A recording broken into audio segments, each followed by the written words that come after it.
जैसा कि मित्रों आप लोग जानते होंगे भगवान श्री कृष्ण के बारे में, जिन्हें भगवान श्री कृष्ण कहा गया। लेकिन मित्रों आप लोग गलत जानते हैं। भगवान श्री कृष्ण नहीं थे, वो एक बहुत घटिया, बहुत रसिया, बहुत अयास आदमी थे। कृष्ण कोई भगवान नहीं था। जैसा कि मित्रों मेरा ये कहना नहीं है, मैं तो अपने भगवान श्री कृष्ण को योगेश्वर मानता हूँ। मित्रों जय श्री राम, हर हर महादेव। मित्रों एक बार सनातनी वर्ल्ड यूट्यूब चैनल में आप भाइयों का और बहनों का पुनः से स्वागत है। जैसा कि मित्रों आप लोग जानते होंगे भगवान श्री कृष्ण के बारे में, जिन्हें भगवान श्री कृष्ण कहा गया। लेकिन मित्रों आप लोग गलत जानते हैं। भगवान श्री कृष्ण नहीं थे, वो एक बहुत घटिया, बहुत रसिया, बहुत अयास आदमी थे। कृष्ण कोई भगवान नहीं था। जैसा कि मित्रों मेरा ये कहना नहीं है, मैं तो अपने भगवान श्री कृष्ण को योगेश्वर मानता हूँ। सिर्फ एक पत्नी के साथ रहने वाला मानता हूँ, जिनकी एक पत्नी थी माता मात्र रुक्मिणी, दूसरी कोई पत्नी उनकी थी नहीं।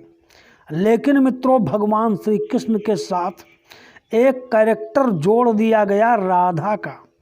अब राधा का कैरेक्टर मित्रों, हमारे जो दो कौड़ी के कथाकार हैं, ये व्यासपीठ पे बैठ के राधा के प्रेम प्रसंग की भगवान कृष्ण के साथ बात करते हैं। पहले इन कथाकारों से मित्रों मैं पूछना चाहता हूँ कि भगवान श्री कृष्ण का इतिहास है क्या?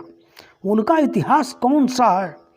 किस किताब में लिखा हुआ है कि राधा उनकी प्रेमिका थी? किस किताब में ये लिखा हुआ है कि भगवान श्री कृष्ण गोपियों का वस्त्र लेके कदम के वृक्ष पे चढ़ जाते थे और जब वो नंगी नहा के निकलती थी तब भगवान कृष्ण उनका वस्त्र देते थे? किस शास्त्र में लिखा है? थोड़ा आप लोग आके बताइए। ये भी लिखा हुआ है मित्रों, आप लोग जानते ही हैं कि ये भी शास्त्रों में लिखा हुआ है कि बारी बारी से कृष्ण गोपियों के साथ विहार करते थे। अब मित्रों आप लोग समझ सकते हैं कि पारी वो लोगों के साथ विहार करते थे, यानी रमण करते थे, ऐसा भी लिखा हुआ है। लेकिन भाई जो ये कथा सुनाते हैं, जो इस तरीके से भगवान श्री कृष्ण के चरित्र का वर्णन करते हैं, मैं उनसे पूछना चाहता हूँ कि ऐसा इतिहास भगवान श्री कृष्ण का मिला तुम्हें कहाँ से? और पहले तुम ये बताओ कि भगवान श्री कृष्ण का इतिहास है क्या? बताए कोई भी एक बात बताओ। भागवत पुराण को किसने लिखा? वेद व्यास ने। अच्छी तरीके से पता है आपने, वेद व्यास ने लिखा। जो कि कहा जाता है वेद व्यास ने भागवत पुराण को लिखा। लेकिन अब ये बताइए पुराण क्या भगवान कृष्ण का इतिहास है? पुराण तो मतलब एक कहानी होती है जो कि लोगों की बातें इकट्ठा करके लोग उसमें लिख देते हैं।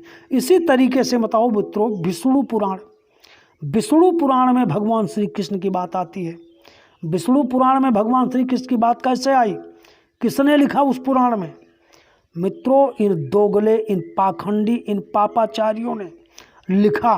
क्योंकि मित्रों जो इस तरीके से लोग थे जो कि अपनी एक औरत को छोड़ के दूसरी औरतों के साथ रमण करते थे, उन्हें अपने बीवियों के डर से अपना पल्लू में मुंह छुपा के अपने बीवियों से कहते थे कि ऐसा तो हमारे भगवान श्री कृष्ण, ऐसा तो हमारे राजा भी करते हैं। क्योंकि इज्जत उन्हें अपनी बचानी थी, तो वो मित्रों भगवान पे ही अपना दोष मढ़ दिए। यही सत्य है, इसके सिवा और कुछ नहीं है। और एक बात आओ भड़ो, जो तुम लोग भगवान श्री कृष्ण पे इस तरीके से लांछन लगाते हो कि वो गोपियों का वस्त्र लेके कदम के वृक्ष पे चढ़ जाते थे जब गोपियां नंगी नहाती थी। मित्रों आप लोग को बता दें, सनातन धर्म के किसी भी शास्त्र में ऐसा लिखा ही नहीं गया है कि कभी भी कोई स्त्री गंगा, जमुना, सरस्वती, नर्मदा, कावेरी किसी भी नदी में या किसी भी सरोवर में या किसी भी धार्मिक स्थल के जलाशय में जब वो स्नान करती हैं तब वो नंगी नहाती। मित्रों नंगी नहीं नहाती हैं, वो वस्त्र पहन के नहाती हैं। अगर भगवान Shri Krishna by the way उनका वस्त्र ले भी लिए थे तो नंगी होकर नहीं निकली होंगी, क्योंकि वो वस्त्र धारण करके रखी होंगी, वस्त्र पहन के निकली होंगी। क्योंकि सनातन धर्म में आज भी देख लीजिए, हमारी आपके औरतें कभी नंगी होकर स्नान नहीं करती हैं।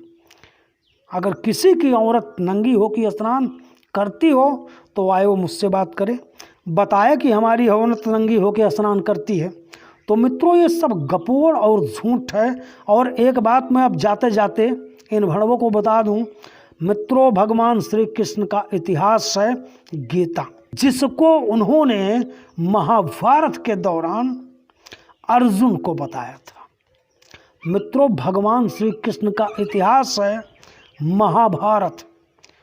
महाभारत और गीता में भगवान कृष्ण के लिए कहीं ऐसी बातें नहीं आई कि भगवान कृष्ण के 1660 रानियां थी, भगवान कृष्ण गोपियों के साथ में रमण करते थे, भगवान कृष्ण की प्रेमिका थी राधा, भगवान कृष्ण गोपियों का वस्त्र लेके कदम के वृक्ष पे चढ़ जाते थे।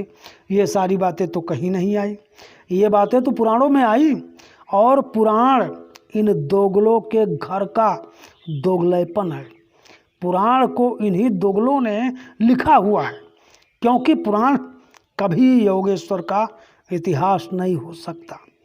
मित्रों आप लोग आशा करते हैं कि बात को समझेंगे, वीडियो को जरूर लाइक कमेंट शेयर सब्सक्राइब करेंगे। मिलते हैं फिर किसी और वीडियो स्टेटमेंट में, तब तक के लिए धन्यवाद, प्रणाम, नमस्कार, जय हिंद, जय भारत। बोलते हर हर महादेव, धन्यवाद।